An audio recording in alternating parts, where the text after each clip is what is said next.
taken renunciation, sort of meditation which he has done. That is the subject which we will discuss today. So,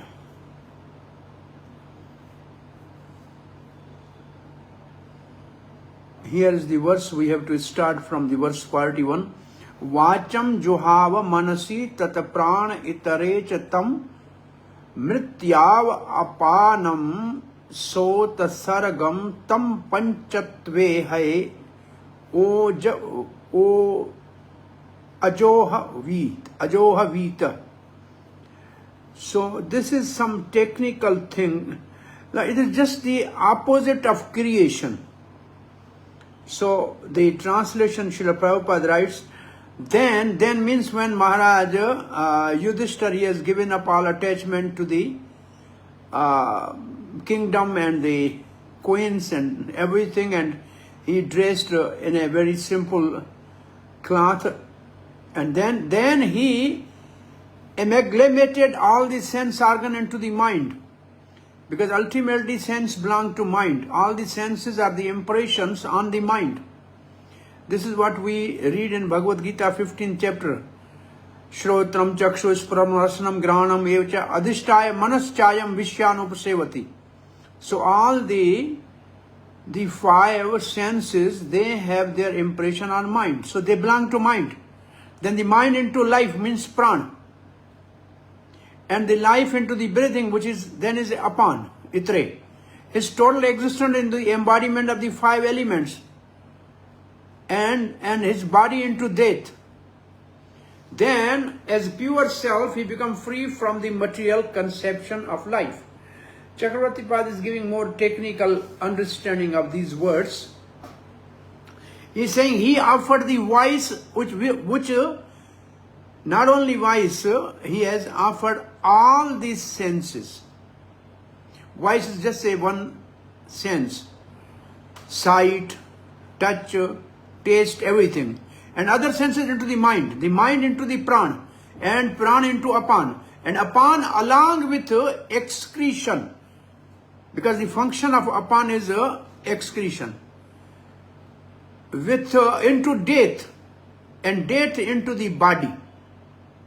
It means death belongs to the body, not to the soul. So here is a technical explanation by Chakravarti Pad.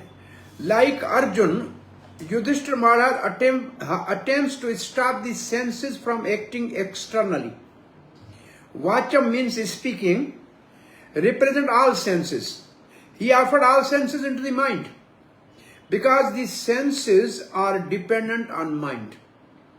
He offered the mind into prana, because mind is dependent on prana. He gave the mind to the prana, and then it is a meditation. O mind, I have given the senses to you. They are yours. I have no use for them now. This is sort of contemplation. This is sort of meditation. He says himself like that. It's not that he will take senses and offer to the mind. It's nothing physical. This is all meditation. This is the contemplation. This is the method, because it is actually impossible to offer them, since the senses are independent. How can we offer senses? Thus the dative case is not used. All other steps in the procedure are similar. To whom do I belong? He offered the mind into prana. He offered the prana into the apan, ittari. This is understood from the context. Apan is in charge of excretion. And he offered the apan and excretion into death, the presiding duty of excretion. So each our organ has a presiding duty. So here excretory organ Gudha, the presiding duty for the excretory organ is death, mrityu. In offering voice and other sense and mind and prana, it should be understood that he also offered actions, speaking, thinking, etc. He offered death into combination of 5 grass elements, the body. His meditation was, O death, you belong to body, not to me. So this is a sort of meditation which Maharaj Yudhishthira was performing. Now, the further explanation. Srila Prabhupada writes little more devotional purport in the last part. Maharaj Yudhishthira, like his brother Arjun, same thing, began to concentrate and gradually become freed from material bondage. First he concentrated all action of the senses and amalgamated them into mind. Same thing. Or in other words, he turned his mind towards transcendent service of the Lord. This is what Srila Prabhupada is giving another more practical explanation for the devotees. The mind, instead of going out through senses to the sense object, the mind should be directed inside for lotus feet of Krishna, meditating on the Krishna within oneself as a super soul, or meditating on Krishna like Ambrish Maharaj, using all the limbs of Bhakti, Sarvanga Bhakti, Mana Krishna Padara Vindayo. That is the Prabhupada's mood here. Or in other words, they turn the mind towards transcendent service of the Lord, which is Krishna Padara Vindayo. Yena kena prakarena mana Krishna nivesha. This is the only practice. He prayed that since all material activities are performed by mind in terms of action and reaction of the material senses, and since he was going back to Godhead, the mind would wind up its material activities and be turned towards the transcendent service to the Lord. There was no longer a need for material activities. Actually, the activities of mind cannot be stopped, for they are the reflection of eternal soul. This line is quite interesting. You just underline and meditate on this line. Actually, the activities of mind cannot be stopped, for they are the reflection of eternal soul. But the quality of the activities can be changed from matter to the transcendent service of the Lord. It means the function of the mind, thinking, willing, feeling will continue. But we have now to change it from thinking, willing, feeling about the material object. We just think, feel, and use mind in service of Krishna. Only the direction is changed. They are reflection of eternal soul. But the quality of the Ghati, this is the material color of mind is changed when one washes it from contamination of the life, breathing, and therefore free it from the contamination of repeated birth and death, and situate it in pure spiritual life. So the material color of the mind, which means the influence of three modes of material nature, is changed when one washes it from contamination of three modes of material nature, and he washes by our life breathing, which is pranayam actually. In a yoga system, the purpose of the pranayam is to control mind from going out. So it's life breathing, prana. And thereby free it from the contamination of repeated birth and death. Because ultimately mind takes the body from one body to other body. So now mind is not creating the another body. Now in mind there is a Krishna, a meditation of Krishna. So then there is no next body. So in a spiritual life, all is manifested by temporary embodiment. All is manifested by the temporary embodiment of material body, which is a production of mind. Subtle body creates the next body, and the most important part of the subtle body is mind, which is the creator of the next material body at the time of death. And if the mind is purified by practice of transcendent loving service to the Lord, man mana bhav mad bhakto, mayar pat mano buddhir, then is constantly engaged in the service of Lord Spirit of Allah, there is no more chance of minds producing another material body after death. It will be freed from absorption and material contamination. The pure soul will be able to return home back to Godhead. So Srila Prabhupada is giving more devotional touch to this technical meditation of a Dwapar Yuga Maharaj Yudhishthira. So next, Tritve Hutva Cha Panchatam. Tritve means three material modes of material nature, and Panchama means five grass elements. So ultimately, five grass elements, they are given to the three gunas. Tachayakatve Ajhoha Munihi, Ajhohan Munihi, and then the three modes, they belongs to the Prakriti, or the material nature, or Pradhan. So they are given back to it. Sarvanat Manaya Ajhuvat, and then everything is given to the Jiva. And Jiva is offered to Brahmanaya Atmanam Avyaya, and Jiva is offered to the Brahma. Thus, annihilating the grass body of five elements into the three qualities of the modes of material nature. And he merged them in one nescience, which means material nature, Prakriti.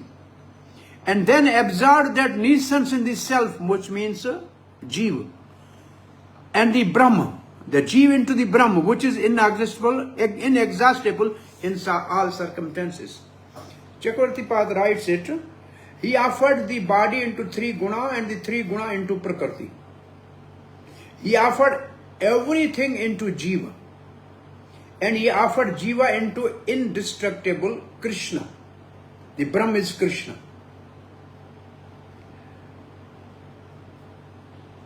Where will the five elements be situated? He offered the body of five elements into the three guna. He offered the three guna into aggregate, a portion of Maya.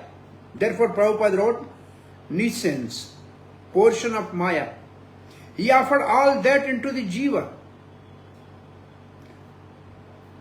This portion of the Maya with the three gunas is yours. Remain separate from that and do not come under its control. He offered the Jiva into Brahma, offering the kingdom to now this is something Prabhupada has also repeatedly written, same thing. So it is written here, offering the kingdom, Yudhishthira Maharaj, offering the kingdom to Parikshat, Mathura to Vajra, Nab, distracting himself from all relationship, he become oblivious to the external world. And now offering the senses and the rest to their respective controllers, he become oblivious to internal functions. The Jiva belongs to Krishna or Brahma. The aggregate of Maya belongs to the Jiva. The Guna belongs to aggregate, means material energy. And the five elements belong to the Guna. The death belongs to the five elements of the body. Apan belongs to death. Prana belongs to Apan. Mind belongs to Prana. And the senses belong to mind. Same thing, just opposite.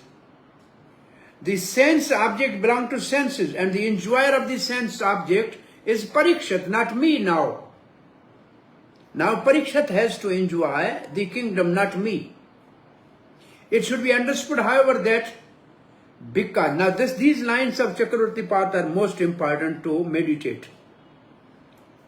It should be understood, however, that because Yudhishthira is an eternal associate of the Lord, this meditation, where he consider his eternal form to be temporary body, is of no significance at all. Srila Prabhupada's purport, and then if you have a question, we can discuss. All that is manifested in the material world is the product of Mahat Tattva. Mahat Tattva avyakta, unmanifest. And things that are visible in our material vision are nothing but combination and permutation of such varied material products. But the living entity is different from such material product. It is due to the living entity's forgetfulness of his eternal nature as eternal servitor of the Lord and his false conception of being the so-called Lord of the material nature that he is obliged to enter into the existence of the false sense enjoyment. This is all general philosophy we know. Thus, a concomitant generation of material energy is a principal cause of minds being materially affected. Thus, the concomitant generation of material energy, three modes of material nature, is the principal cause of the minds being materially affected. So these energies are the external energy in the form of three modes of material nature. Thus, the gross body of the five elements is produced, means who is producing three modes of material nature? Maharaj Yudhishthira reversed the action and merged the five elements of the body in the three modes of material nature. Qualitative distinction of the body as being good or bad or mediocre is extinguished, and again the qualitative manifestation become merged in the material energy, which is produced from the false sense of the pure living being. False sense is a false ego.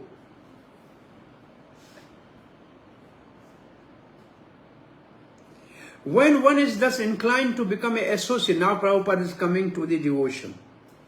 When one is thus inclined to become an associate of the Supreme Lord, the personality of Godhead,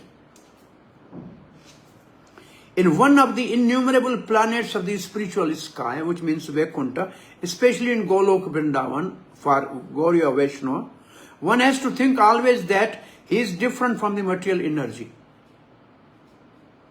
He is a marginal energy, he is not material energy. And he has nothing to do with it. And he has to realize himself a pure spirit, Brahma, qualitatively equal with the Supreme Brahma, Parameshwar.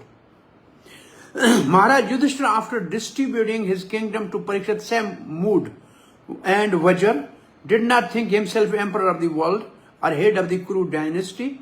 This sense of freedom from material relation as well as freedom from the material engagement of the grass and subtle and same thing, external and internal, makes one free to act as servitor of the Lord. Now he is ready to render service to the Lord. Okay. This sense of freedom from material relations as well as freedom from material engagement of the gross and subtle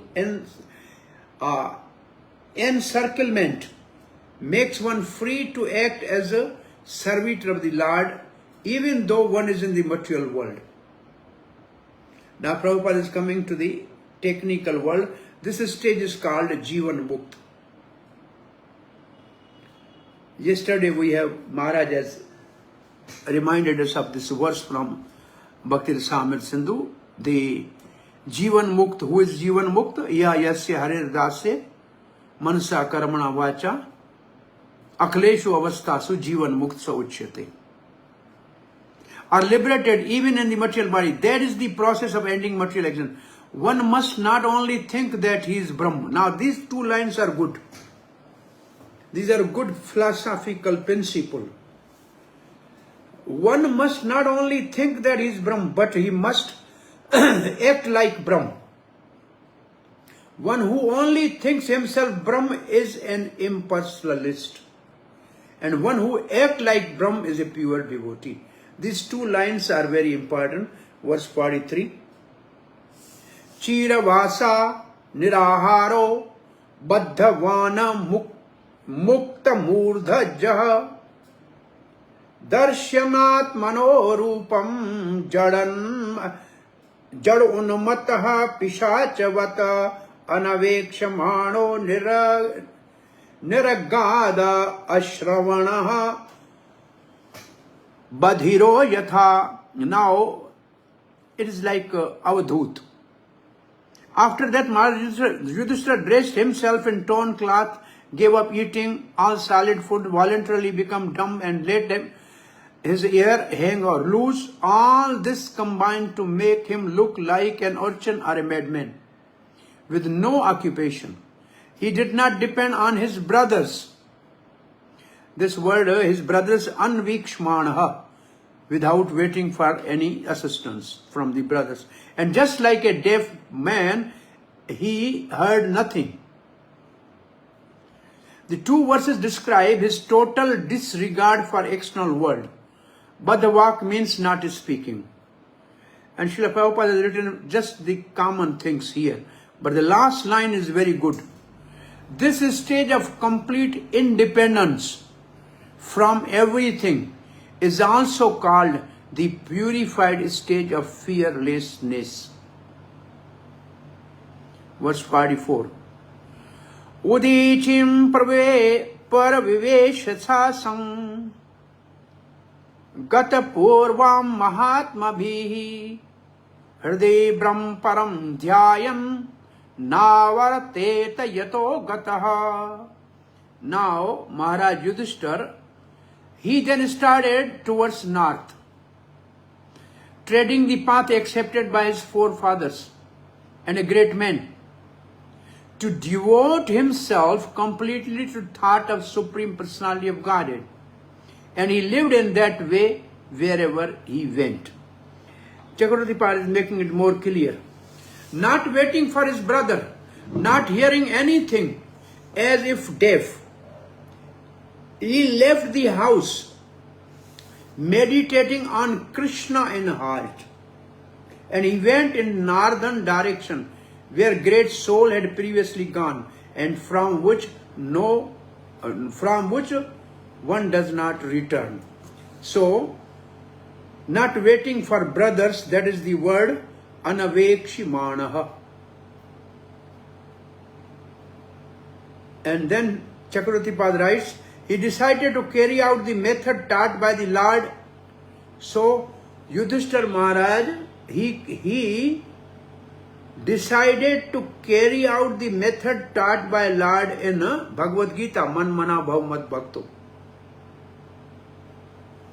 To attain Krishna in some solitary place without disturbance, since he had now given up all responsibility. This verse describes his action to achieve that. Param Brahm means Krishna. It is understood from this verse that Maharaj Yudhishthira followed in footsteps as forefathers and great devotees of the Lord. We have discussed many times before that system of Varna Ashram Dharma. Prabhupada is coming to Varna Ashram Dharma, and then he said this Varna Ashram Dharma, particularly the inhabitant of Aryavart, province of the world, emphasized the importance of leaving all household connection at certain stages. So what Srila Prabhupada is discussing is, one has to become one person, take sannyas. The training and education was so imparted that, and thus a respectful person like Maharaj Yudhishthira had to leave all family connection for self-realization and going back to Godhead. No king or respectful gentleman would continue family life till the end, because that was considered suicidal and against the interest of the perfection of human life. In order to be free from all family encumbrance, the devotee oneself sent person in order to be free from all family encumbrances and devote oneself sent person in the devotional service of the Krishna, the system is always recommended for everyone, because it is the path of authority. The Lord instructed in Bhagavad Gita, and this verse is Tameva Sharanam Gacha Sarva Bhavena Bharata. Take the shelter of the super soul. This is the verse 1862. A sincere soul of the Lord like Maharaj Yudhishthira must abide by the instruction of the Lord. Bhagavad Gita. The specific word Brahma Param. Now Prabhupada is this Param Brahma word means Krishna. And Srila Prabhupada established this definition from Bhagavad Gita 10:13. Arjuna says Param Brahm Param Dham Pavitram Paramam Bhavam. That is the verse Prabhupada is quoting. Asito Devalo Vyasna. This is the verse Prabhupada is quoting here. Thus Maharaj Yudhishthira, while leaving home for north, constantly remember Lord Sri Krishna. So Srila Prabhupada is establishing this Param Brahm is Krishna. So that is most important to remember. Sri Krishna within himself and following in the footsteps of forefathers as well as the great devotees of verse 45. Sarvetam ano niranjagamoho Bhratraha krita nischyaha. Now Yudhishthira Maharaj's section of retirement is over. Now this section is starting. Other four brothers also decided same thing.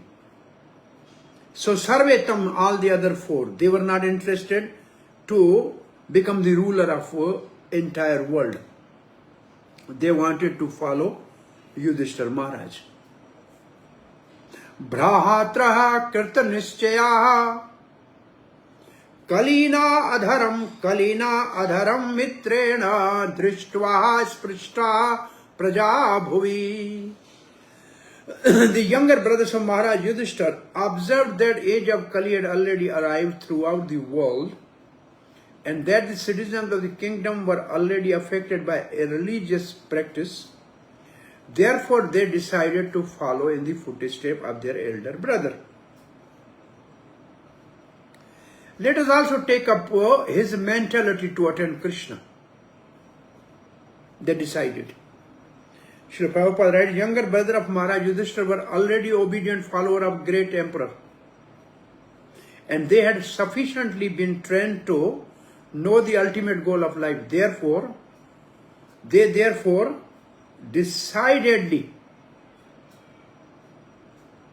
followed their eldest brother in rendering devotional service to Lord Krishna.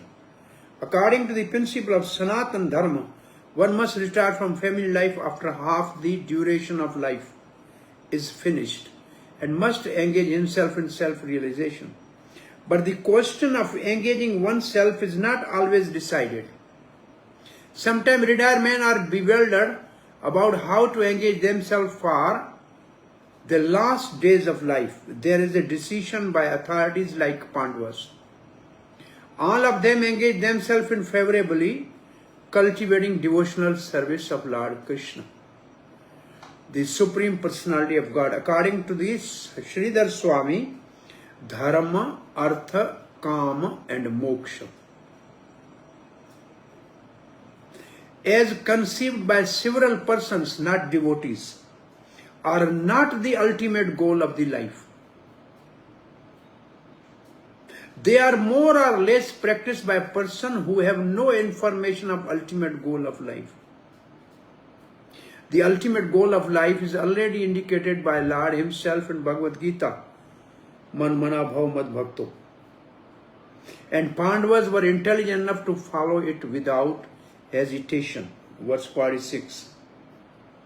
Te sadhu kirta sarvartha gyatva atyantikam atmanah manasadharyan aso vaikunta charanar ambujam.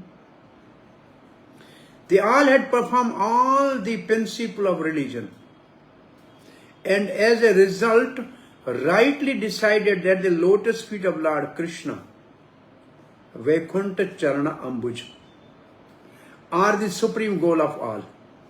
Therefore, they meditated upon his lotus feet without interruption. Chakravarti Pad writes same thing already Prabhupada has written.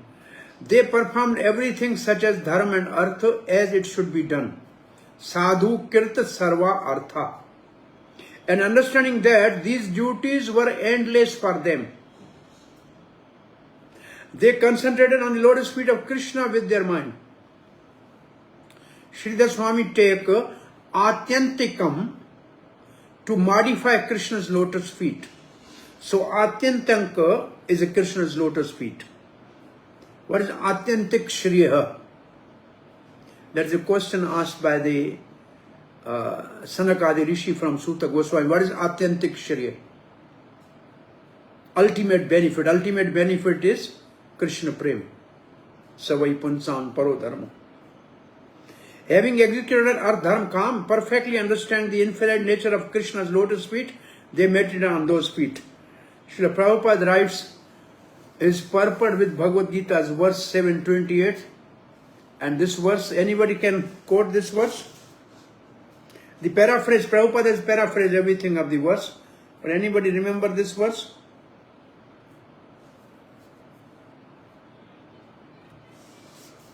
Hare Krishna Krishna. Esham tva antagatam papam janma Jananam. Exactly what you are saying. It is written there to 28. We can find it out. Antagatam papam jananam punya karmanam te dvanda mohan nirmukta bhajante mam dridvrta. So this is what the verse is paraphrased by Srila Prabhupada. So now you can see this verse. And this verse goes further. Srila Prabhupada has not given a literal translation, but he is speaking in an open way. The Lord says that only those who have done pious deeds, punya karmanan, in previous lives and have become freed from the result of their impious karma, those who have come, all sinful activities are eradicated, can concentrate upon the lotus feet of Supreme Lord Sri Krishna. The Pandava, not only in this life but also in their previous life, had always performed this supreme pious work, and thus they are ever free from all reaction of impious work. It is quite reasonable, therefore, that they concentrated their mind upon the lotus feet of Krishna. According to the... So what we have to understand is, what Srila Prabhupada is saying, Pandavas are eternal associate. Already they have a pious credit of being associate of Krishna. So for them there is nothing inauspicious. Now Prabhupada is quoting Vishwanath Chakravarti, just we have discussed. Dharma, Artha, Kama and Moksha principle are accepted by persons who are not free from result of impious action. So they have still some impious action. Such a person affected with the contamination of the above four principles cannot at once accept the lotus feet of Lord in spiritual sky. The Vaikuntha world is situated far beyond the material sky. The material sky is under the management of Durga Devi, or the material energy of, but the Vaikuntha world is managed by the supreme energy of the light. Anyway, what Srila Prabhupada is speaking, Pandavas are eternal associate. Now, the verse 48. Tad dhyana udari taya bhaktya vishuddha dishna pare tasmin narayana pade ekanta matyo gatim avapura durva pamte asadbhira vishatma bhihi vidhutta kalmashaha sthanam vrjena atmaevahi. Thus, by pure consciousness, due to constant devotional remembrance, they attain the spiritual sky, which is ruled over by the Supreme Narayan, Lord Krishna. This is attained only by those who meditate upon the one Supreme Lord without deviation. This abode of the Lord Sri Krishna, known as Golok Vrindavan, cannot be attained by the persons who are absorbed in material conception of life. But the Pandavas, being completely washed of all material contamination, attain that abode in their very same bodies. This one line is important to remember. In their very same bodies, with their pure bodies. They had intelligence unmixed with Gyan and Yoga or other things. Dishna is intelligence. And thus they are fixed in intelligence, ekanta matyaha. What was the goal? They attain the dwelling place free of all fault. Vidhuta kalmasha sthanam. or this referred to Krishna's abode where there was the Sudharma Sabha. How did they attain it? They attain it in their same spotless bodies. Vrajena Atmana. Devoid of their Devata expansion. Now these lines are very important to remember. Devoid of their Devata expansion such as Yamaraj. For Yudhishthira, they did not give up their bodies. So they only separated the Yamaraj body that went to the heaven or to its own Pitralok, but Yudhishthira had an eternal body, he went to the eternal kingdom of God. Srila Prabhupada says, according to Jiva Goswami, a person freed from the three modes of material nature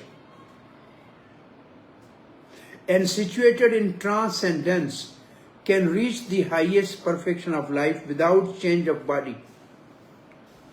What is said here is he become Brahm. Vicharena bhakti yogena sagunan samataitetana brahma bhuyaya kalpate. So he can only get beyond three modes by devotional, unalloyed devotional service, and he reached to this stage of Brahm. Sri Sanatana Goswami, in his Hari Bhakti, now the example is given in a different, completely different context. Now the example of Hari Bhakti Vilas is the conversion of a low-born person by initiation into Brahman. So a person who was born in a, say, family of dog eater, but when he is initiated by Vaishnava Acharya, then immediately he is transformed and is acting as a Brahman, as a Pujari, so he has not changed any body. His body has become automatically spiritual.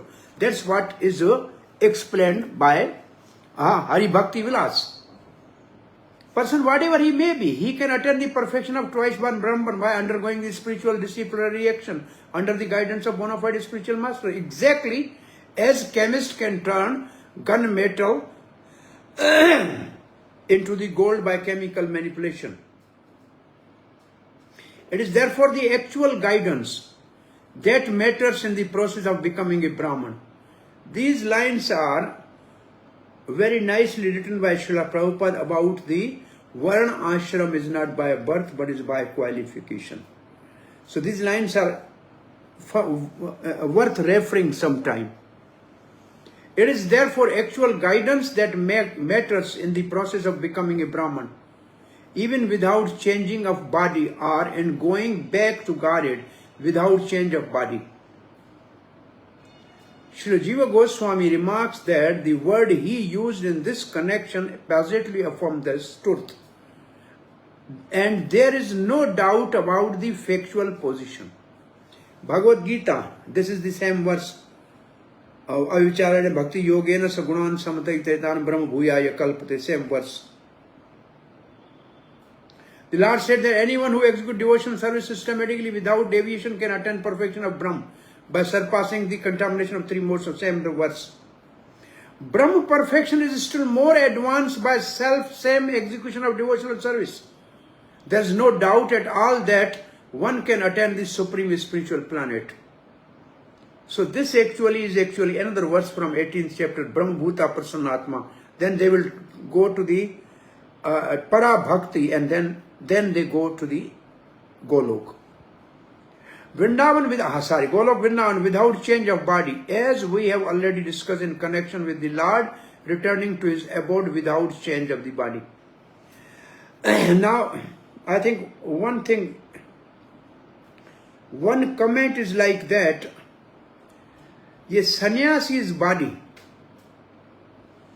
is not cremated. There is no Agni Sanskar for a sannyasi. Why? It is understood that he has used his body, mind and words in service of Krishna. So his body is completely spiritualized. So then he is put directly into the same body in his samadhi. So that is the salt of He is going in the same body. So he has not to change the body. We put the sannyasis in a samadhi in the same body. Dhruv Maharaj, he put a foot on the head of the death personification and climbed onto the Vaikuntha Viman. So there are examples of people going in a self-same body when the body is spiritualized. Even if you remember, when the pujaris are entering in the deity room, they also purify their body. And they use some mantra. And in nectar of devotion, the word is, they enter into the deity room in a spiritual body. Which means they chant actually, I am not Brahman, I am not Kshatriya, I am not Vaishya, I am not Shudra, I am not one per sannyasi, I am Gopi Pardav Pad Kamal Yor Das Das Anudas. I am the servant of Krishna, Gopinath. So they forget all the designation and they purify their body and they enter into the deity room. It's the same principle. Now the almost last but one verse of this chapter. Vidropi parityaja prabhase dehamatmanah krishnaveshena tachittah pitribhi swakshayam yayo. Now one information about Vidur is good. Vidur, while on pilgrimage, left his body at Prabhas because he was absorbed in the thought of Krishna. He was received by the denizens of Pitralok planet, where he returned to his original post. Now here, the commentary says, Vidur was an incarnation of Devata, not an eternal associate. Therefore, he gave up his body. Pandavas did not give their body. He gave up his body. The Pitra had come to lead him to his abode. Swasaksham means his place of jurisdiction. Okay. Now, Srila Prabhupada gives more clear. Difference between the Pandava and Vidur is that Pandavas are eternal associate of Lord, whereas Vidur is one of the administrative demigod in charge of Pitralok planet and is known as Yamraj. So actually, if you remember when Yamraj came as a Vidur, then who was actually acting as a Yamraj? Aryama. Aryama is the head of the Pitralok. So Yamraj has a office in Pitralok, but his planet is Sanyampuri, which is lower down, and is known as Yamraj. Men are afraid of Yamraj because it is he only who award punishment to the miscreant of material world. But those who are the devotee of the Lord have nothing to fear from him. To the devotee he is cordial friend, but to non-devotee is fear personified. As we have already discussed, it is understood that Yamraj was cursed by Mandu. So this is the whole story we know.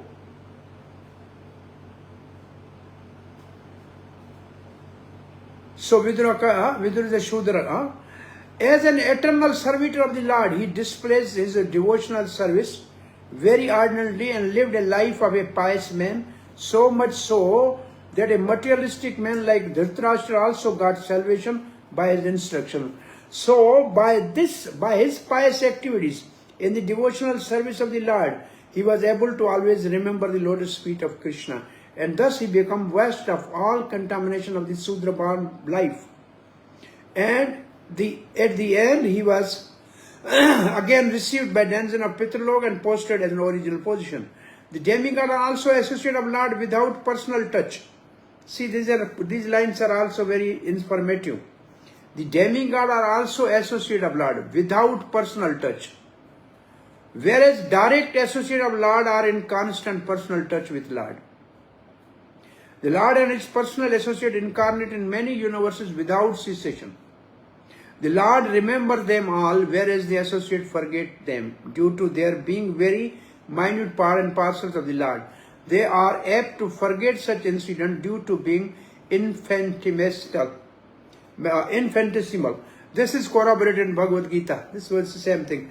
I think now the 5 brothers in Vidur are over. Now the Draupadi and Subhadra. Draupadi cha tada agnaya patinam.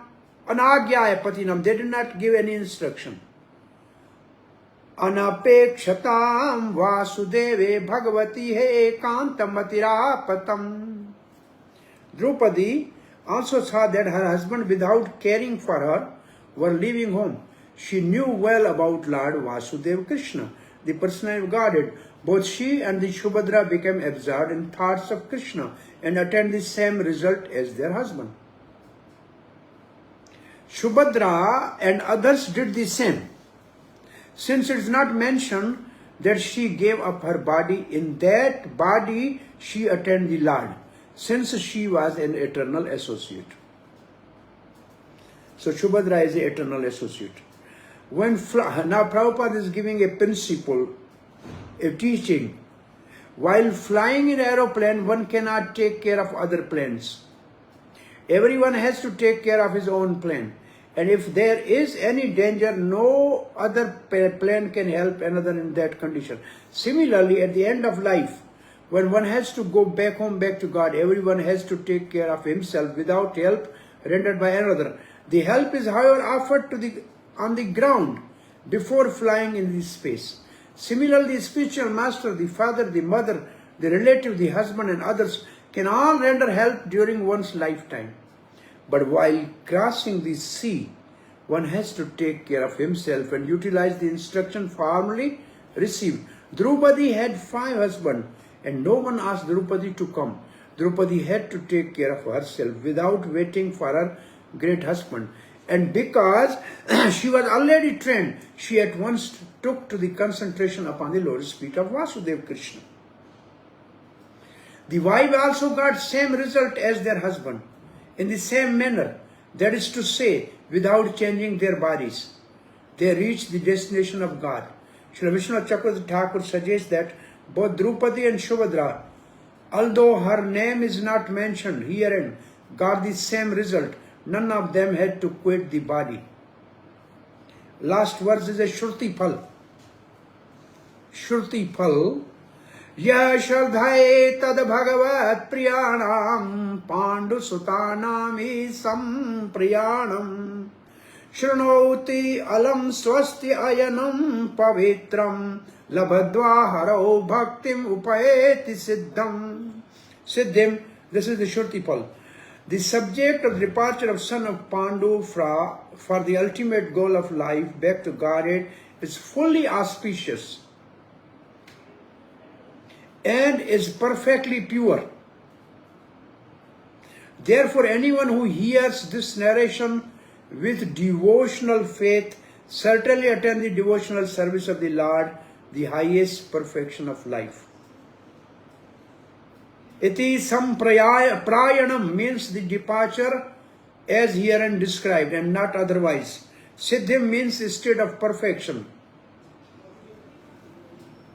So Srimad Bhagavatam is narration about the personality of Godhead and the devotees of the Lord, like the Pandavas. The narration of the personality of Godhead and his devotees is absolute in itself, and thus to hear it with a devotional attitude is to associate with Lord and constant companion of the Lord.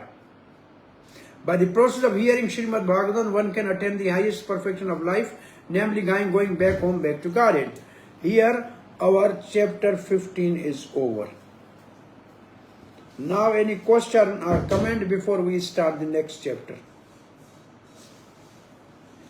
Any question or comment?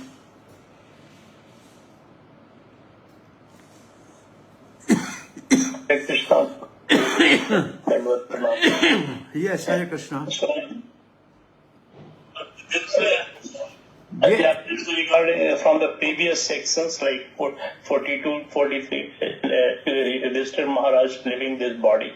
So there you explain the technical aspect of it, that because this jiva, it is separated by this subtle body through the attachment, and then that is separated by the different vayus to the gross body.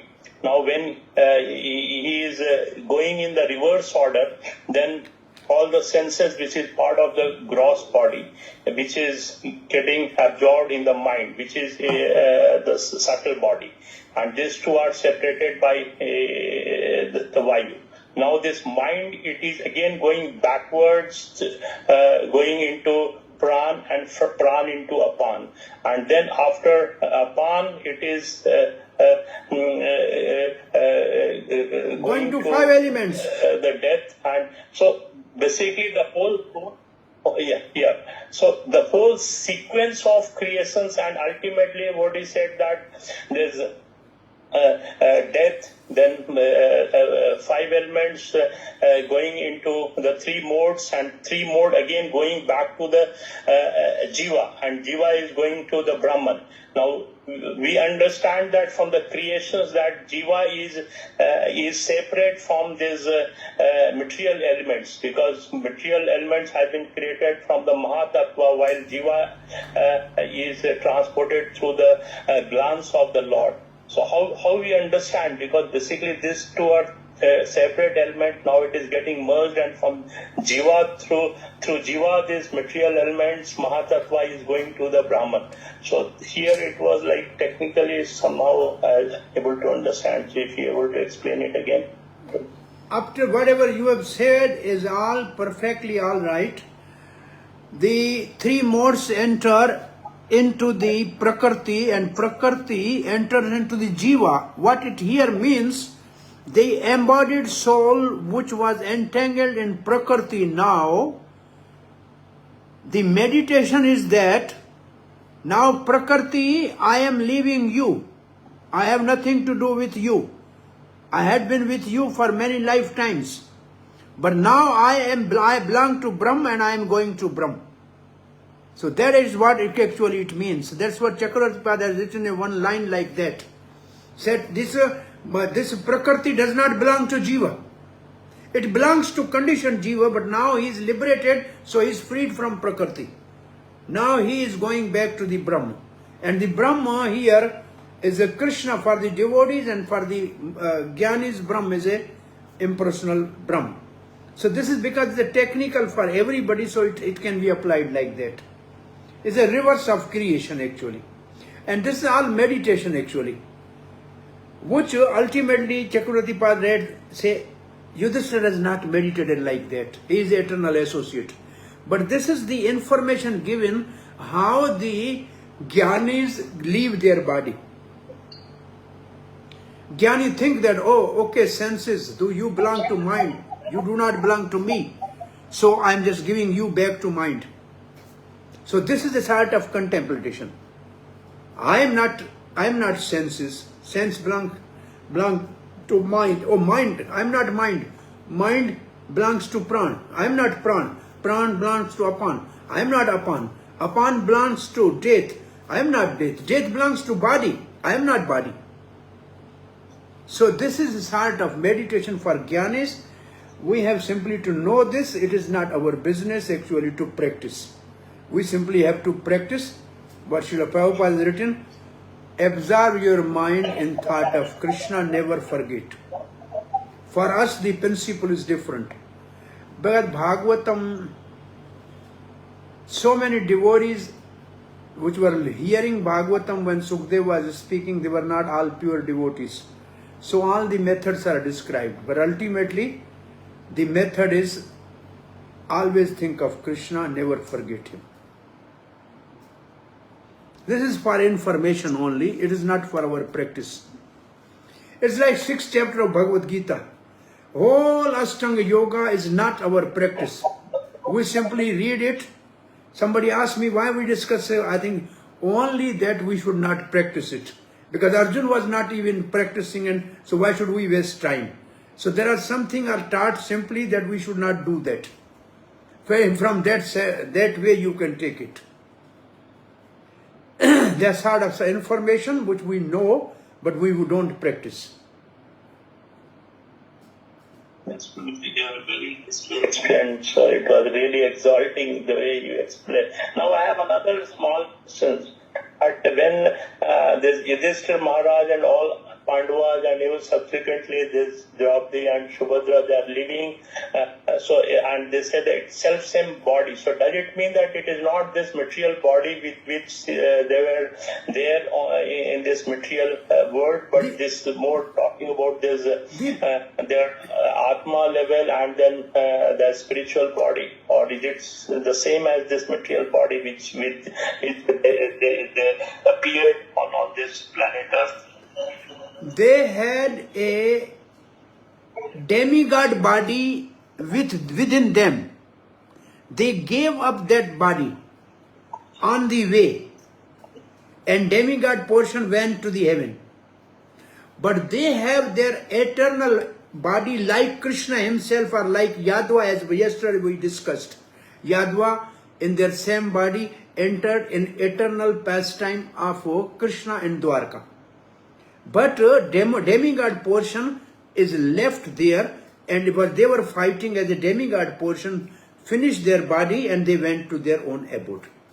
Krishna, when leaving his body, means he left the Narayan portion which was within him and let the Narayan portion go to the Vaikuntha, and he himself in his same Shyam Sundar body left for his Golok Vrindavan. So similarly, Pandavas have their own spiritual bodies, and on the top of that body, the demigod body was a material body, because demigod ultimately has a material body because they are living entities. But the eternal associate are coming in their own body. Even if they are coming in a material body, that material body, when they leave, it becomes transformed automatically in a spiritual body. They never leave their body behind. Even Narottam Das Thakur, when he left, he just entered with his own body, and the sacred thread appeared on his body, and he just left in his own same body. Chaitanya Mahaprabhu's body, nobody saw it, entered into the Tota Gopinath. So these bodies are spiritual, which are not visible to us with the material eyes. Hare Krishna. So a little more just extension. So when Kunti Maharani, they called various demigods, and when she got the baby from different demigods, so that time it was a demigod body, and in that body, that demigod body of that is a demigod body which she got from demigod, and actually the original eternal associates were also coming with them. So there are two personalities in one body, one eternal associate and one demigod portion. Yeah. Okay. Hare Krishna. Some more hand is up. Diksha? Yes, Prabhuji, but Aarti is going on, so I can ask at the end, Prabhuji. Okay. At my home. So we are starting, I think, the next chapter.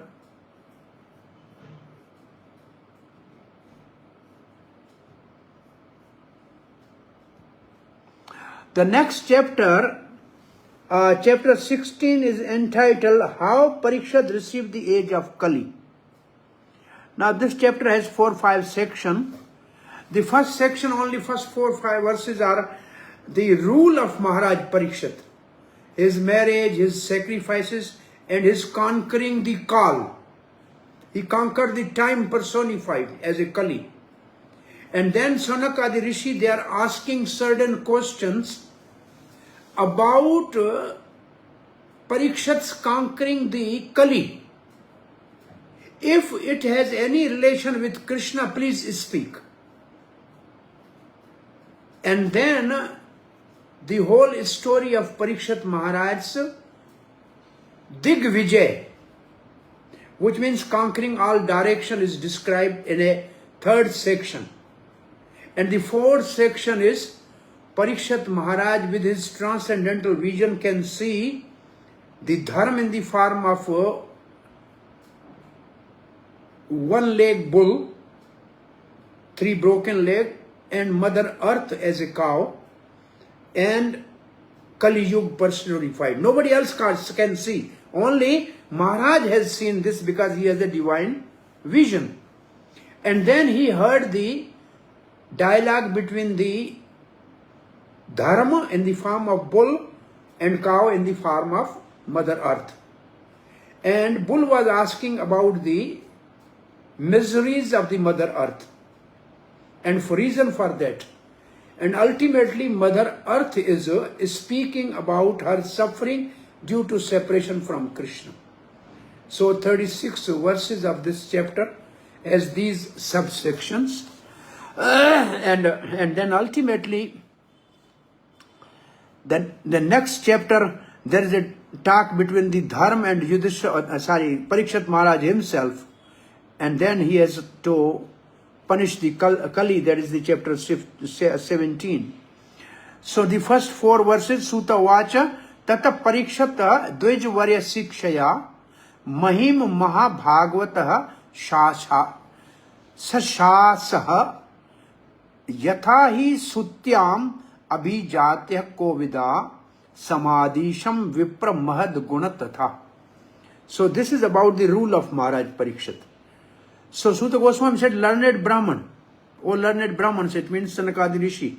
Maharaj Parikshit then began to rule over the world. This is a rule. This verse is rule.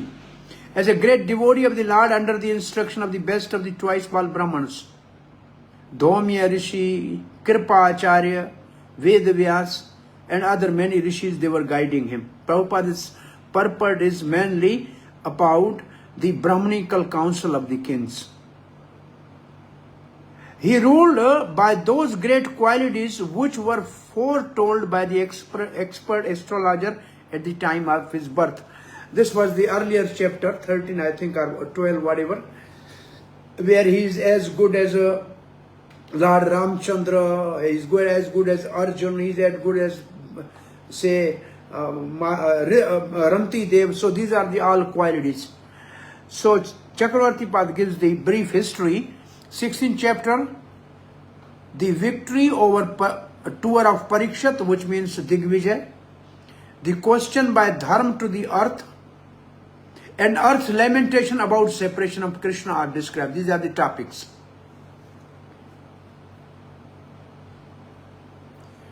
Now Srila Prabhupada's purport is, a good assembly for a king is vital, and bygone days kings were having a Brahmanical council.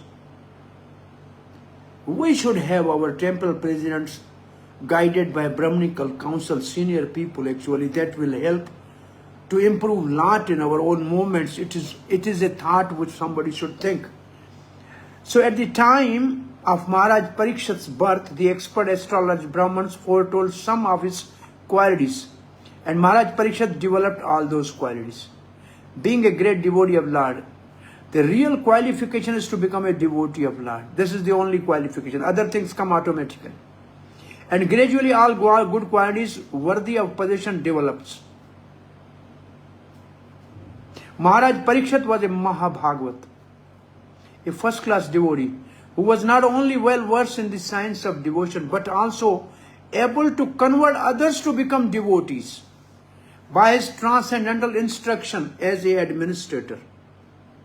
Maharaj Parikshit was therefore a devotee of first order, Mahabhagavat, who can make so many people devotees. And thus he used to consult great sages and learned Brahmans, who could advise him by the Shastra how to execute state administration.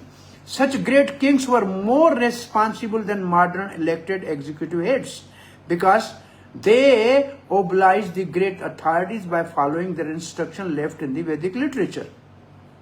There was no need for impractical fools, Prabhupada writes to the modern rulers, to enact daily a new legislative bill and to conveniently alter it again and again to serve some purpose.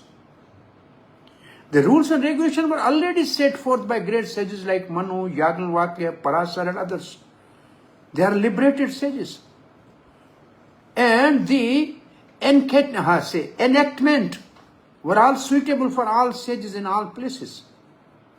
Therefore, the rules and regulations were standard and without flaw or defect. King like Maharaj Parikshit had their council of advisors, And all the members of that council were either great sages or Brahmins of the first order. They did not accept any salary. Paid check is no Brahman. Nor had they any necessity for such salaries. The state could get the best advice without expenditure. They were themselves samdarshi. Prabhupada is giving one example of samdarshi. Samdarshi means equal vision. They were equal to everyone, both man and animal. They would not advise the king to give protection to man and instruct them to kill the poor animals. Such council members are not fools or representative to compose a fool's paradise. They were all self-realized souls. And they knew perfectly well how all living beings in the state would be happy both in this life and the next. They were not concerned with the hedonistic philosophy of eat, drink, be merry and enjoy. This is Charvak philosophy. They were philosophers in the real sense, and they knew well what is the mission of human life. Everybody by now remember the mission of human life is Manmana Bhaumad Bhakto. Under all these obligations, the advisory council of the king would give correct direction, and the king or executive head, being himself a qualified devotee of Lord, would scrutinizingly follow them for the welfare of its state. The state in the days of Maharaj Yudhishthira, Maharaj Parikshit was a welfare state in real sense of term, because no one was unhappy in that state, be he man or animal. Maharaj Parikshit was an ideal king for the welfare state of the world. Verse 2 about his marriage. Sautrasya hatanyam upayem iva iravatim. Iravati is a name of the daughter of Maharaj Uttra. Janamay Jadim Chaturas, and he has 4 sons headed by Janmeja. Tasyam Utpadayat Sutam, he has these 4. So King Parikshit married the daughter of King Uttra and begot 4 sons headed by Maharaj Janmeja. So, the Sanskrit Anushtupa Chanda, 3rd line has instead of 8-9 words. That's only Chakravarti Pad is saying. But Srila Prabhupada is discussing some social angle. This Uttar is actually the maternal uncle of Parikshit, because Uttara is mother of Parikshit. So Uttar Kumar's daughter Iravati marries Maharaj Parikshit. So he's a cousin. Then Prabhupada quotes the another marriage like that. Subhadra marries Krishna. Arjun. So she is a daughter of Vasudeva, the maternal uncle of Arjun. Now Prabhupada gives the Vedic reason. Say only the Gotar, Prabhupada writes, Gotar of family should never mix. And Gotar means the descendant of which Rishi. A person of descendant of one Rishi should not marry the girl or boy of the same Gotra. And in this case, the Gotra of the Uttar's daughter and Gotra of Parikshit are different. Therefore, this marriage in Vedic system is bona fide. So, now Srila Prabhupada has written the first purport on this, and the next purport is history of Janmeja. Particularly, he is also one of the Raj Rishi. And then he has one special yajna for all the snakes to be burnt. But then on the request of the Brahma or some other saints, he stopped that yajna. And then Srila Prabhupada writes a lot of much history of the Janmeja, which is a sort of good information. Somehow it has some relation with Krishna, so we relish this. So Maharaj said this first portion I explained. Second, his mother's name was Iravati. So Janmej is son of Iravati. Or according to some is called Madravati. Maharaj Janmej begot two sons of the name Gyatanik,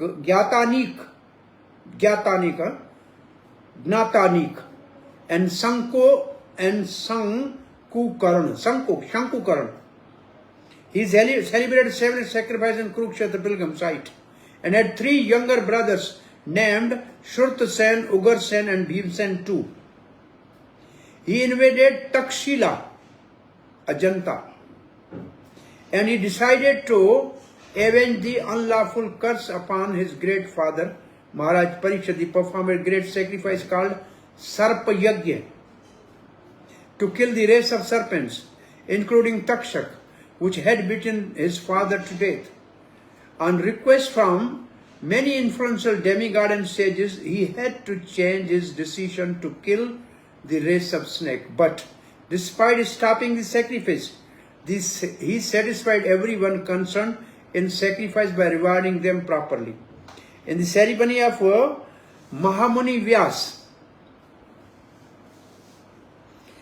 also was present, and he personally narrated the history of Battle of Kurukshetra before king. Later on, by the order of Vyasdev, his disciple Vaishpayan, he is the narrator of Mahabharata, narrated before the king the subject matter of Mahabharata. He was much affected by his great father's untimely death and was very anxious to see him again.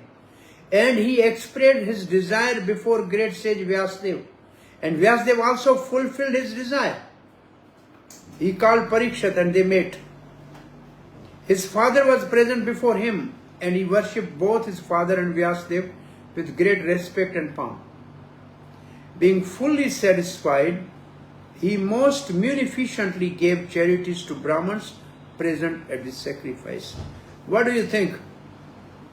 He saw his departed father. Any other example? Anybody remember?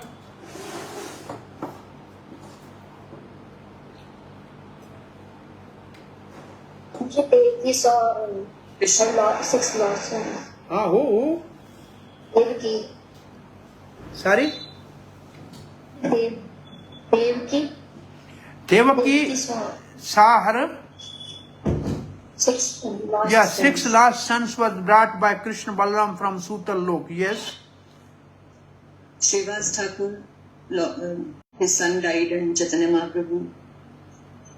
Chaitanya Mahaprabhu called the son of Srivas for a while. They saw him and then he departed. Yes. Sandipani Muni. Sandipani Muni. Sandipani Muni's departed son were brought by Krishna and he lived with them for a long time. In a Sankirtan of Narottam Das Thakur at Kheturi, Chaitanya Mahaprabhu and Panchatattva appeared there. So there are examples directly appearing or appearing in dream and guiding them. This is possible. Now his performance of Yagya, 3rd verse.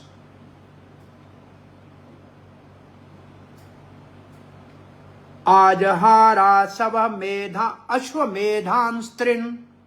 Ajaha means done, ashwamedhan trin. He has done 3 ashwamedh yagya. Gangayam bhuri dakshinam, at the bank of Ganga, and he gave a lot of charity as a dakshina. Shardavatam gurum kirtva deva yatrakshihi gocharaha. And in his yagya, demigods were coming and people can see the demigod personally face to face. So Maharaj Parikshit, after having selected Kripa Acharya for guidance as his spiritual master, performed 3 horse sacrifices on the bank of Ganges. These were executed with sufficient reward for attendant, and at these sacrifices even the common man could see demigod. Now Srila Prabhupada's purport somebody can read?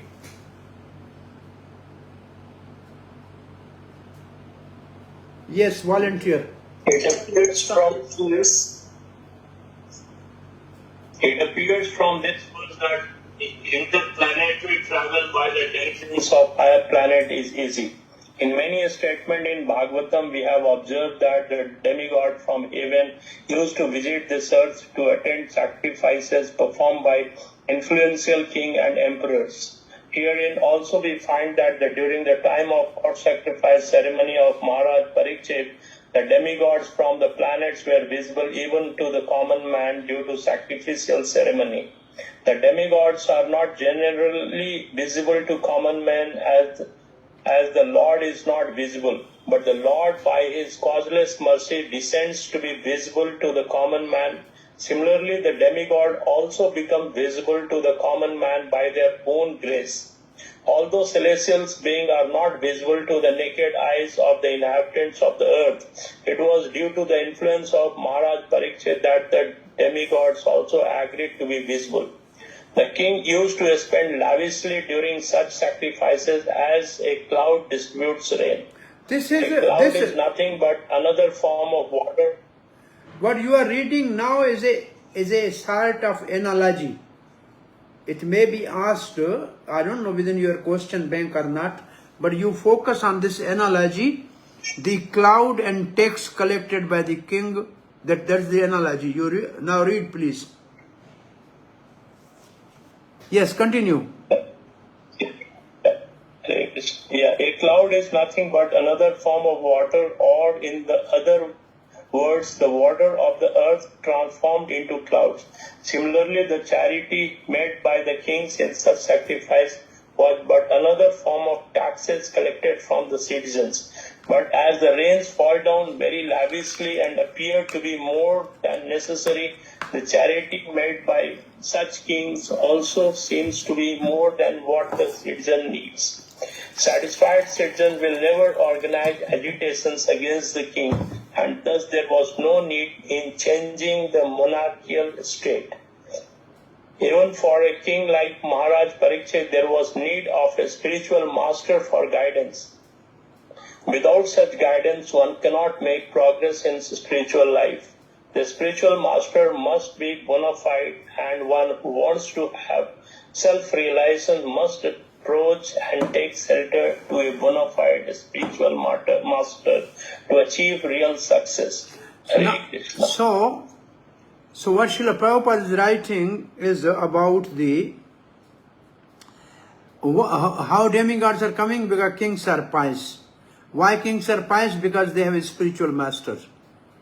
Therefore, they have a transcendental vision, and they can invite the demigods. Now, the fourth verse is actually the key for the rest of the chapter. It's a seed. Nij graha aujasa viraha kalim dig vijay kochit nirpaling dharmam shudram ghanantam go mithunam pada. This is the verse which is seed for the rest of the chapter. Nij graha means sufficiently punished. Nij graha. Ojasa by powers. Veera, valiant hero. Kalim, unto Kali, master of the age. Digvijay, in his way to conquer the world. Kochid, once upon a time. Nirpalinga dharmam, one who, Kali, who passes in the dress of a king. Sudram, the lowest class. Ghanantam, hunting. Go mithunam, a cow and a bull. Pada, on lake. So this is the situation Parikshit came along. Once when Maharaj Parikshit was on his way to conquer the world, he saw the master of Kali Yuga, who was lower than a Shudra, disguised as a king and hurting the leg of a cow and bull. The king at once caught hold of him to deal sufficient punishment. Why he did not kill? That is the doubt of the Sanakadi Rishi. So now the Sanakadi Rishi will ask question. Srila Prabhupada's purport, why Parikshit was doing the Digvijay, conquering the world?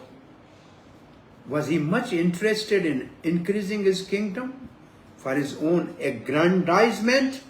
Prabhupada is saying no. So Prabhupada's whole purport is about Digvijay of Parikshit. So Prabhupada writes, the purpose of kings going out to conquer the world is not for self-aggrandizement. Maharaj Parikshit went out to conquer the world after his ascendance to the throne, but this was not for the purpose of aggression on other states. He was the emperor of the world, and all small states were already under his regime. His purpose in going out was to see how things were going on in terms of godly state. The king, being the representative of Lord, has to execute the will of the Lord duly. There's no question of self-aggrandizement. Thus, as soon as Maharaj Parikshit saw that a low-class man in the dress of a king was hurting the leg of a cow and bull, at once he arrested and punished him. The king cannot tolerate insult to the most important animal, the cow, nor can he tolerate the disrespect for the most important man, the Brahman. Now Srila Prabhupada is discussing the cow protection and Brahmanical culture are important. Human civilization means to advance the cause of Brahmanical culture and to maintain it. Cow protection is essential. There is a miracle in milk, for it contains all the necessary vitamins to sustain human physiological condition for higher achievements. Brahmanical culture can advance only when man is educated to develop the quality of goodness. And for this, there is a prime necessity of food prepared from the milk, fruits and grains. Maharaj Parikshit was astonished to see that a black Shudra, dressed like a ruler, was mistreating a cow, the most important animal in human society. The age of Kali means mismanagement and quarrel. And the root cause of all mismanagement and quarrel is that worthless men with mode of lower class, which means ignorance and passion, who have no higher ambition in life, come to the helm of a state management. Wrong person is situated at head of a state. Kshatri should be ruler, not Vaishya or Shudra. All over the world, communists are ruled by Shudra laborers and capitalists are ruled by the Vaishya businessmen. So practically speaking, there is no rule by Kshatriya all over the planet, and therefore there is chaos. Such men at the post of the king are sure to first hurt the cow and Brahmanical culture, and that's what's going on throughout the world. Cow slaughter and no respect for Brahmanical culture or intellectuals, thereby pushing our society towards hell. Maharaj Parikshit trained as he got this scent of his root cause of all quarrel in the world. Thus he wanted to stop it in a very beginning. So one meaning of Kali is quarrel and mismanagement in this verse. Now, why he did not kill Kali? Why he only punished and left him alive? That is the doubt of Sanak Rishi. And he is asking question. So now the couple verses, the second section. Question, why Kali is not killed? The answer is not in this chapter. We will find answer somewhere else. One of the answer is, good person see good thing in even bad people. Parikshit is a good person. He saw something good in a worst Kali Yuga. And what one good thing he saw in Kali Yuga? That only by chanting holy name people can get back home, back to Godhead, which is not possible in any other age. This was the one good advantage Parikshit saw in Kali. The second most important thing which Parikshit saw in Kali, which was benefit, that the sense committed in mind will never bring any result, as it was in the previous ages. Until and unless he performs some bad act, he will not be punished. On the contrary, he may do the good thing, mentally good thing of charity or some good work. He may not execute it physically, he will get the benefit. These are the two good things in Kali. And the third thing which I read is another analysis of the word Kali. One meaning of Kali is Kalaha, means quarrel. The another meaning of the word Kali is Keshav Laite iti Kali. Who can bring Keshav very quickly simply by calling upon his name. So these are the good qualities in the Kali which are observed by Parikshit, and therefore he did not kill the Kali. So Sanak is asking question, Kasya heto nij graha kalim digvijay nirpaha nirdeva chandra kashudra ko asaugam yah padantah tata kathayam mahabhaga yada krishna kathashriyam. The last line is most important in this verse. We want to know about what happened with the Parikshit and Kali Yuga when he was doing the Digvijay. But only you answer it has a connection with Krishna. Otherwise, we don't want to waste time. So, Yadi Krishna Katha Ashriya. This is most important word. And Srila Prabhupada's purport is on this verse. Sonar Rishi inquired, why did Maharaj Parikshit simply punish him? Since he was the lowest of the Shudra, having dressed as a king and having struck a cow on the leg. Please describe all these incidents if they relate to the topic of Lord Krishna. Chakravarti Bhatt said, why did he punish him but not kill him? Nijgraha. There is low Shudra, deserved to be killed. Srila Prabhupada's purport is,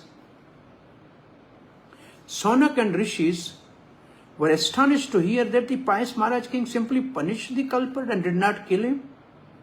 This suggests that a pious king like Maharaj Parikshit should have at once killed an offender who wanted to treat the public by dressing like a king and at the same time daring to insult the purest animal, cow.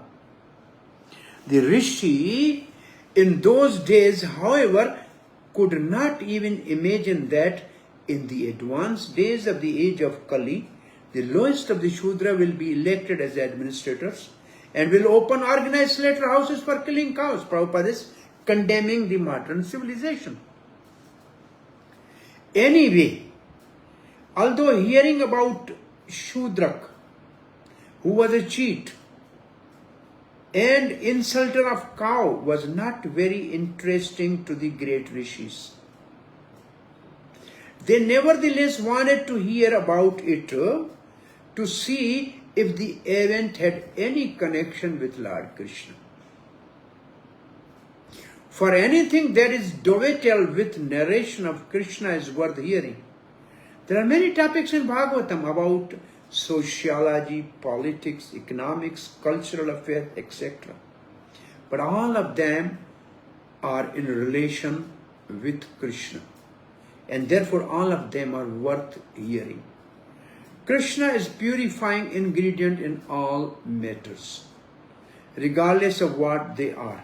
In the mundane world, everything is impure due to its being a product of three modes of mundane qualities. The purifying agent, however, is Krishna.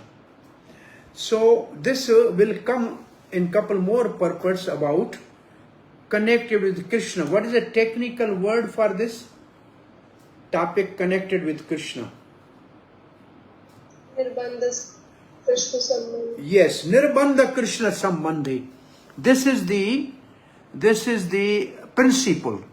Nirbandha Krishna Sambandhi. We have not attachment to anything. We are only attached to the things which are connected to Krishna. Nirbandha Krishna Sambandhe is principle. Nirbandha Krishna Sambandhe is a principle. Now the next verse says,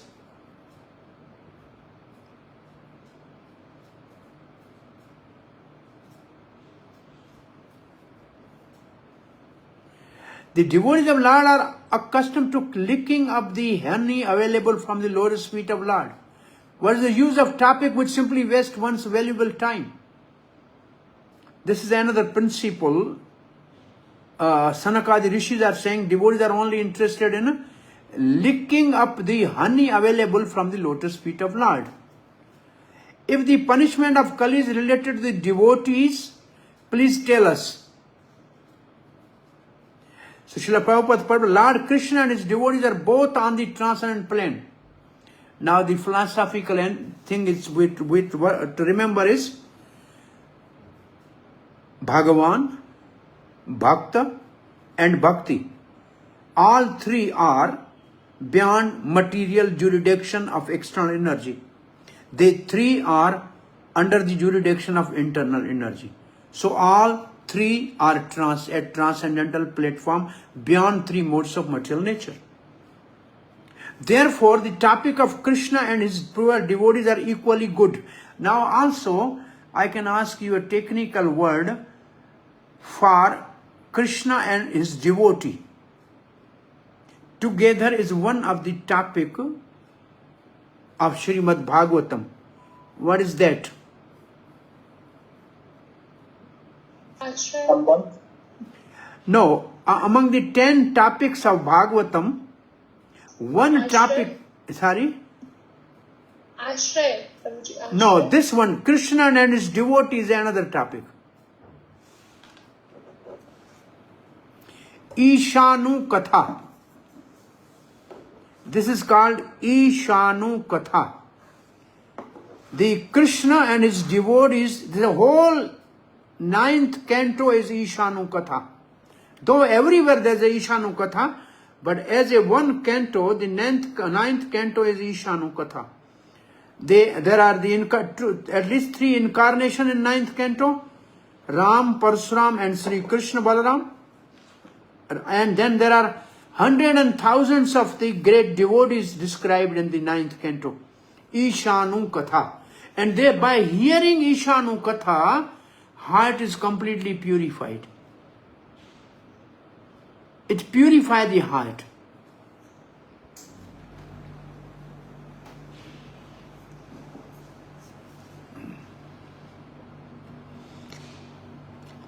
Now Srila Prabhupada is discussing Ishanu Katha as well as what the other subject, Nirbandha Krishna Sambandhe.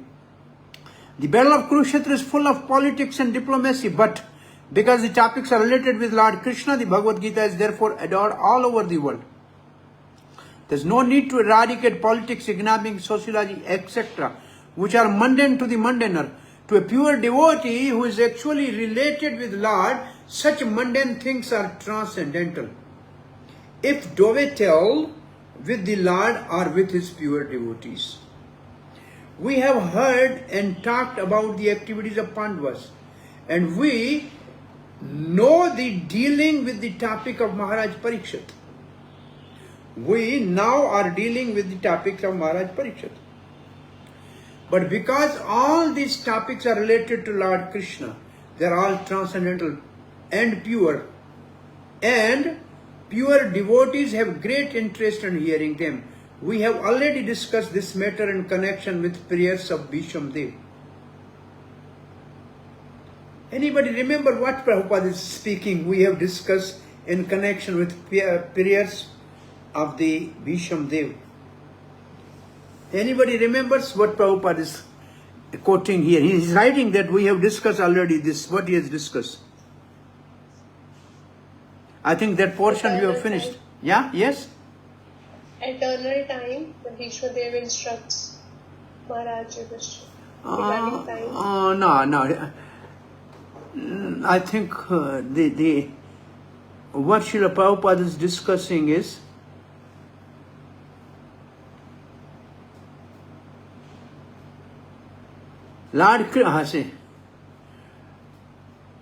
But because all these topics are related to Lord Krishna, they are all transcendent and pure devotees have great interest in hearing them. We have already discussed this matter in connection with prayers of Bhisham Dev. It means pure devotees are interested in the topic connected with Krishna and his devotees. What Srila Prabhupada is actually quoting, I don't know. Anybody remember? Anybody can guess? Chival, like when regarding the chivalry, that the heroic nature of Bhishma Dev when he was on the battlefield of Kurukshetra. That's called Veera Rasa. So at that time also there was lot of philosophy and philosophical things going on, but that time also Prabhupada mentioned that all this when connected to Krishna is Krishna Katha. Anybody else has?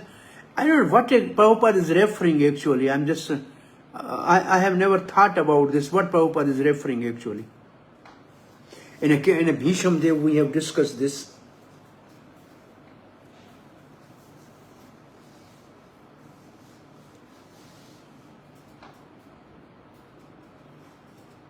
So can we refer back and let you know on next week so that this will be a revision? Exactly. I mean, somehow Prabhupada has written this. So it means he is actually pointing to some particular point. It could be because in all prayers he is referring Vijay Sakha, Arjun, something like that. So he is connecting to the devotee of Krishna. By prayer to the devotee of Krishna, Krishna is more pleased. There is one aspect in the Bhisham's prayer which is very extraordinary. And the other topic is so many great sages, even three incarnations were present. Parasuram with his disciple was present, and Krishna himself was present, Vyasadeva and other, many great personalities was present, and they all were interested in hearing from a devotee. I'm saying, they thought, oh, Krishna is there, Pandavas are there, Bhisham is going to speak something. So everybody was interested in hearing about because it is connected to Krishna. So many people were there to hear, and even the incarnation, even topmost, the Adi Purusha Krishna was there and listening what Bhisham was speaking. So what is actually, what Prabhupada is referring here, I cannot guess out. If anybody, we can discuss. Hare Krishna Prabhuji. So he did that, this Vishwadev wanted to leave his body looking at the lotus feet of the Lord, and here Parikshit Maharaj incarnations when the womb of her mother Uttara, he had this vision of the Lord. So basically, so is it the connection that end of Bhishma Pitama life is he is contemplating of the lotus feet of Lord, and beginning of this Parikshit, he has the whole vision of the Lord. I think I'm just reading it again, then you meditate. I think this is not exactly. We have heard and talked about the activities of Pandavas, and we now are dealing with the topics of Maharaj Parikshit. But because all these topics are related to Lord Sri Krishna, they are all transcendental. And pure devotees have great interest in hearing them. We have already discussed this matter in connection with prayers of Bhisham Dev. So it means prayer of Bhisham Dev are connected with Krishna. Krishna was personally present, and people are interested in hearing that. Therefore, so many great sages came there to hear when Bhisham was speaking, because he was praying to Krishna, and who was personally present there. This should be something like that. The great interest in hearing. Pure devotees have a great interest in hearing. That is the main line Prabhupada is focusing. Okay, our duration of life is not very long, and there is no certainty of when we shall be ordered to leave everything for the next stage. Thus, it is our duty to see that not a moment of our life is wasted in topics which are not related with Krishna. Any topic, however pleasant, is not worth hearing if it is devoid of its relation with Krishna. The spiritual planet Golok Vrindavan, the eternal abode of Lord Krishna, is shaped like a... Now Prabhupada is discussing another point. The point Srila Prabhupada is discussing is Padamboja. Padamboja. Hare Krishna. I have class going. Class चल रही है. Padamboja. Now Prabhupada is discussing Pada means lotus feet, Ambuj means lotus. So lotus feet. Makaranda lihatam. So now this is the purport on the Padamboja. A spiritual planet Golok Vrindavan is the eternal abode of Lord Krishna, shaped like a whirl of lotus flower. Even when Lord descends into any one of the mundane planet, he does so by manifesting his own abode as it is. Thus his feet remain always on the same big whorls of the lotus flower. His feet are also as beautiful as lotus flower. Therefore, it is said that Lord Krishna has lotus feet. Why the feet of Krishna is compared to the lotus? Why not the other very nice fragrant flowers? Prabhupada has given one reason. Because whole Golok is like lotus. And he brings lotus with him. It means he is always having his feet on lotus. Therefore he is compared to the lotus feet, and his feet are called lotus. Any other reason you remember? Some reason. Why Krishna's feet are compared to the lotus? Why not other flowers which are very fragrant and also beautiful? Parijat.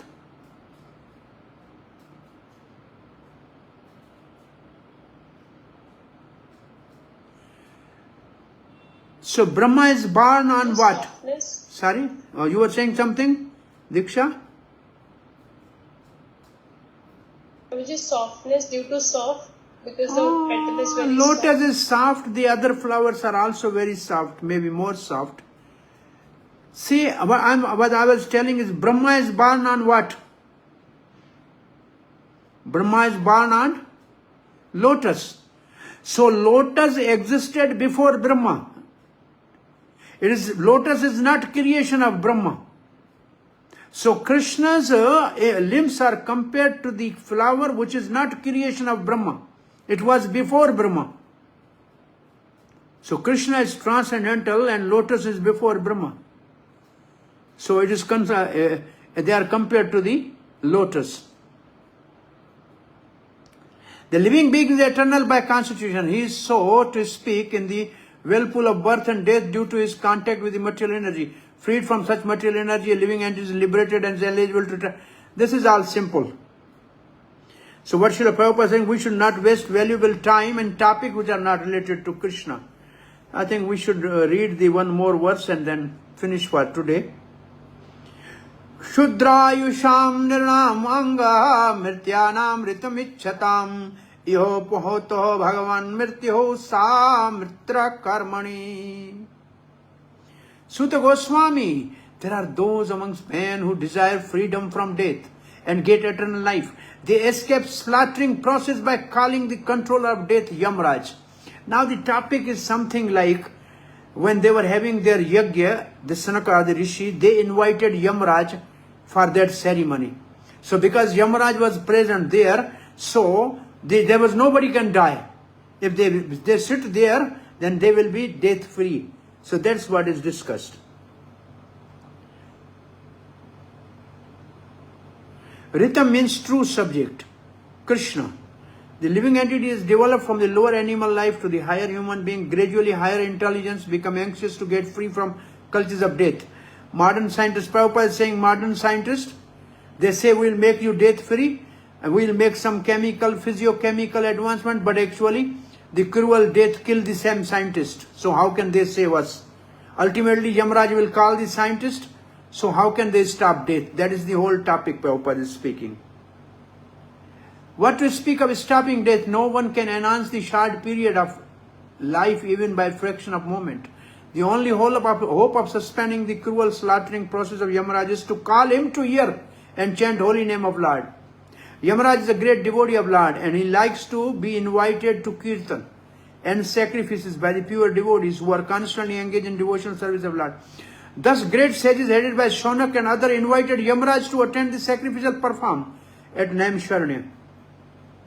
This was good for those who did not want to die. न कश्चिन मेर्यते तावद यावद आसत इहांतकः. Antaka means Yamaraj. एतद अर्थमि भगवन् आहुतं परम ऋषिभिः अहो निर्लोके पीयेत हरिलीलामृतं वचः. As long as Yamaraj, who causes everyone's death, is present here, no one shall meet with death. The great sages have invited controller of death, Yamaraj, who is the representative of Lord. Living beings who are under his grip should take advantage by hearing the deathless nectar in the form of this narration of transcendental pastime of Lord. How can we hear auspicious talk about Krishna if we are perishable? In this place here, there is animal sacrifice with death as an executioner. So Yamaraj is here in this sacrifice. Death has been called for that. Then what happens? No one dies. Srila Prabhupada writes, every human being dislikes meeting death, but he does not know how to get rid of death. The surest remedy for avoiding death is to accustom oneself to hearing the nectarian pastime of Lord as they are systematically narrated in text of Srimad Bhagavatam. Amritam. This is called, Amarnath. You know Amarnath? Lord Shiva narrated Bhagavatam to Parvati at that place, and that place is called Amarnath. It means one who hears Bhagavatam become Amar. It is advised here and therefore that any human being who desires freedom from death should take to this course of life as recommended by rishis headed by Sonak. Mandasya mandha prajanasya vayo mandayuscha vai nidraya haryate naktam devacha vyarat kutambihi. Now they are just condemning the modern civilization. Lazy men, lazy human beings with paltry intelligence. This is the word manda pragya. Pragya is intelligence, paltry intelligence, and a short duration. This is a short duration. Manda ayusha of life passes night sleeping and day performing activities that are for naught, for their kutam bharanena, for karmi bhi. The sages have called death here so that no one die. Therefore, man should drink the word. This is the previous verse. Okay. The less intelligent do not know the real value of human form of life. The human form is a special gift for material nature in the course of our enforcing stringent law of miseries upon the living entity. It is chance to achieve the highest boon of life, namely to get out the entanglement of repeated birth. This is normal philosophy. Intelligent take care of this important gift by strenuously endeavoring to get out of the entanglement. But the less intelligent are lazy and unable to evaluate the gift of human body. To achieve liberation from the material bondage, they become more interested in so-called economical development and work very hard throughout life simply for the sense enjoyment of temporary body. Sense enjoyment is also allowed to lower animals by the law of nature, and thus a human being is also destined to certain amount of sense enjoyment according to his past and present life. But one should definitely try to understand that sense enjoyment is not the ultimate goal of human life. Herein it is said that during the daytime one works for nothing, because the aim is nothing but sense gratification. We can particularly observe that how the human being is engaged for nothing in the great cities and industrial towns. There are so many things manufactured by human energy, but they are all meant for sense enjoyment and not for getting out of material bondage. And after working hard during the daytime, a tired man either sleep or engage in sex habit at night. That is the program of materialistic civilized life for the less intelligent. Therefore, they are designated here and is lazy, unfortunate, and short-lived. So, now the question by Sanakadi Rishi are over. Now, Sutta Goswami will describe the world-conquering tour of Parikshit Maharaj in next couple of verses, till he finds the bull and cow talking among themselves. So I think is enough for today. We can have some question answer. Right, I think, yeah, we have only 5 minutes left. Some question answer we can have, yes. Next time we will definitely finish the chapter 16 and start chapter 17. Let's see how it goes. We have 4 more classes, I think. Instead of two, we have 4 more. Hope for good. Any question? There are 3 hands up. Please continue. I think who will continue first? Diksha. Hare Krishna, Prabhuji. Thank you so much for the class. Prabhuji, I wanted to ask in text number 1, you had kindly mentioned in the purport to underline the real qualification is to become a devotee of the Lord and gradually all the good qualities worthy of possession develop. Like you stressed on this point. So Prabhuji, I wanted to ask on this point that it is written in the Bhagavatam that these qualities develop in a devotee in the course of time. So do we not have to work on them to get the quality of tolerance? No. Yasyasi bhakti bhagavati akinchana sarvehi sa guna samasate sura. This is the verse actually Prabhupada is paraphrasing. If one is a devotee, all the good qualities automatically appear. He has not to make any endeavor for that. That's what Prabhupada is quoting the verse from Bhagavatam. Yasyasi bhakti bhagavati akinchana sarvehi guna samasate sura. Prabhupada is quoting this verse. And also Srila Prabhupada has discussed all the topics for process of knowledge. The 20 can only come automatically if one only practice the item number 16, Ananya Bhakti Yogena. If some practice Bhakti, then other qualification will automatically appear in a person. There's no separate need to endeavor for that. And same thing is also said in 12th chapter of Bhagavad Gita. All the good qualities of devotees will come. It is not that we have to make a separate endeavor for each quality. Simply we have to become fixed in practice of devotion, other qualities will automatically appear.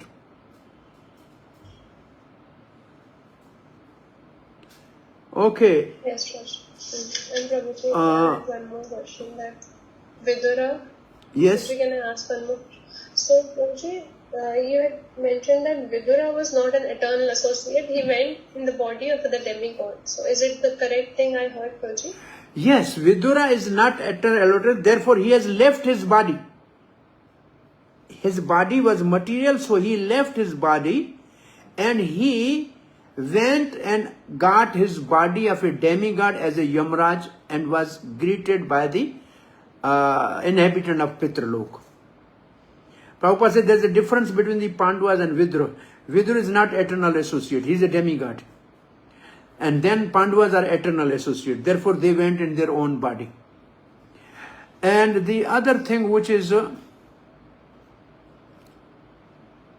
Prabhupada has written 2 lines. Devotees are also demigods. Demigods are also devotees, but not in direct touch with God. When the associates are in direct touch with God, Prabhupada has given the another it's a difference between the 2. Yes. Yamraj is one of the Mahajans. Sorry. Yeah, he's a Mahajan. All Mahajans are not associate of Lord direct. You call all those names, you will see they are not eternal associates.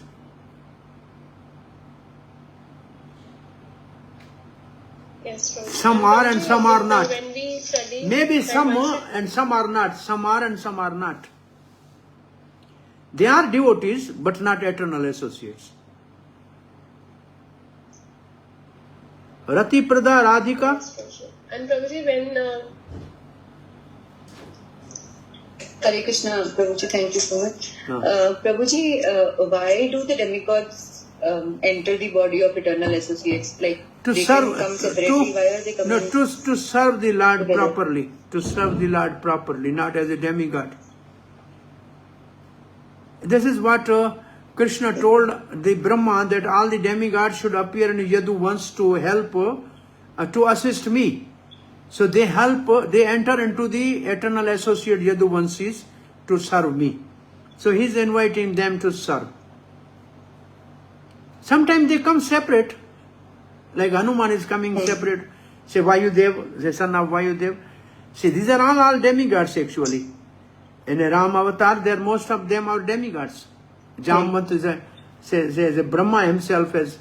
So they come sometime separately also. But here they are, like also in 10th canto, you will see the Nanda and Yashoda are eternal as mother and father, and the Dhara and Drona enter into it. And they are Vasu. But they cannot have that pastime separately. They enter in them and cut the Vatsalya prem. Okay? Yes. Thank you. Vishnukant? The next question. Yes.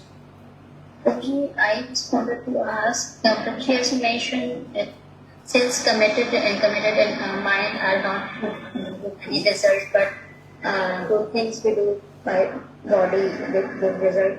Prabhuji, what about the sins or good things what we do by our words? What about? Prabhuji, words. Word is a voice. Voice is a function of the Karamindri tongue. Karamindri tongue is so these all senses, they are working through mind. They belongs to mind. So words means talking. So talking is a function of tongue. Your tongue is a both it is a knowledge acquiring sense and working sense. So this is talking means tongue. Will it give some effect, if we are committed some sin or some ninda by a tongue, so will it give a bad effect, or if we are chanting, like we could give good effect? So like, is it like that? I don't understand what you are asking question in connection to what? I was thinking you are asking the senses belong to mind and mind belongs to prana. Huh? No, I wanted to ask that in the age of Kali, sins committed by mind. Oh, yeah, okay, that is. Any effect. Yeah, the But sins committed by voice. Voice, yes, voice is action. Action is punishable. If you say something bad to somebody, then you will be punishable, definitely. Mind means I am thinking this is a very bad man, I want to really beat him, but I am not beating. So I will not get any reaction for that. But if I think that I am giving 100 cows in charity in a mind and I don't give, but still I will get the benefit. Anyway, this will come, I think, and come after. I think there is this mention somewhere. These 2-3 good reason of the Kali. Therefore, Parikshit did not kill Kali.